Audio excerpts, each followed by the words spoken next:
Hello mga Mars! Reflex ko sa inyo ang aking mga ginagawa habang ako'y nasa bahay lang. Kahit nga nasa bahay lang ako ay kumikita pa rin ako at nakakatulong pa rin ako kay Mister. Kaya let's go! Umpisahan na natin. Hi, I'm Mama Len from Taguig City. At bukod nga sa isa akong nanay ay isa rin akong home baker. Yes mga Mars, isa po akong home baker simula noong 2018. At nagsimula din noong pandemic gumawa ng cake. At kahit nga nasa bahay lang ako ay kumikita pa rin ako at nakakatulong pa rin ako kay Mister. Natuto nga akong mag-bake simula nung pandemic at natuto rin ako simula nung nanonood ako sa YouTube. Pinilit ko talagang matuto gumawa ng cake para sa extra income. Kahit nga hindi ako nag-aral sa pagbe-bake, ay natuto pa nga rin ako kahit nasa bahay nga lang ako. At isa nga rin to ang dahilan kung bakit nga kami nakatawid sa gutom nung panahon ng pandemic. Dahil nga nung nawalan ng trabaho si Mr. dahil nga sa pandemic, ay tinutukan ko na nga itong aking pagbe-bake. Next naman, syempre habang tayong nagbe-bake nga, ay kinarir ko na nga rin maging content creator. Opo, 4 years ko na nga rin itong ginawa simula na nag-desisyon ako maging isang content creator. Syempre ang aking mga content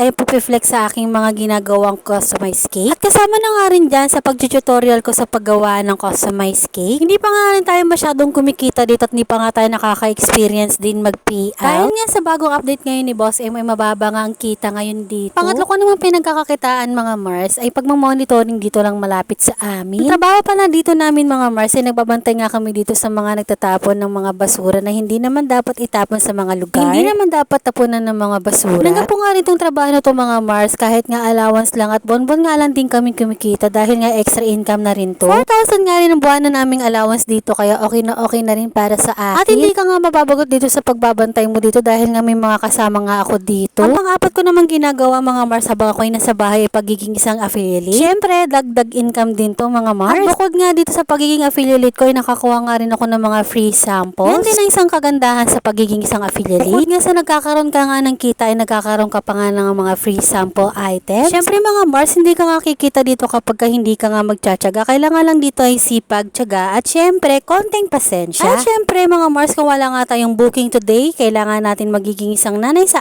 ating bahay. Siyempre bukod sa pagiging home baker, allowance worker at isang content creator ay nanay rin tayo. At dito naman ay nakatoka nga tayo sa pamamalengke, pagluluto, paglalaba, paglilinis at kung ano-ano pang pwede nating gawin sa ating loob ng bahay. At syempre sa pagluluto nga, kailangan nga maging wais tayo para nga makatipid tayo mga nanay. Kasi ito nakakatulong sa ating mga mister kapag nagtitipid nga tayo sa ating mga gastusin. So ayan mga Mars, sana nga nagkaroon din kayo ng idea kung paano nga kumita kahit nga nasa bahay nga lang tayo. At kahit nga nasa bahay nga lang tayo ay makakatulong pa rin tayo sa ating mga mister. And that's for all for today's video. Thank you for watching!